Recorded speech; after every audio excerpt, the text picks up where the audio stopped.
Hello guys, welcome back to another video of Becoming a Code Expert.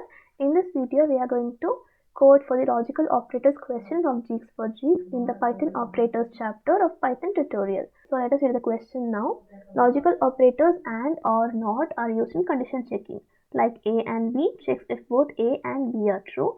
First A is checked, then B is checked. A or B checks if either of A or B is true. If one is true, it doesn't check for the other. Not A complements the boolean value of A.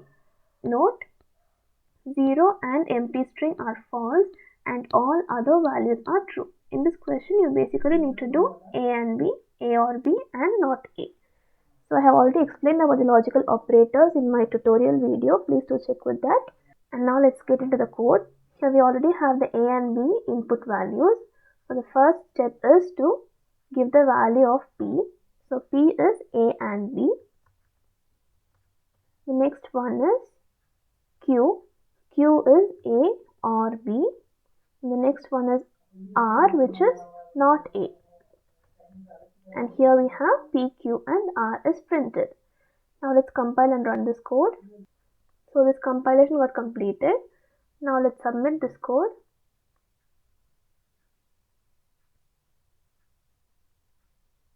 So all the test cases got cleared. I hope this video was helpful to you. If you have any doubts, ask me in the comment section.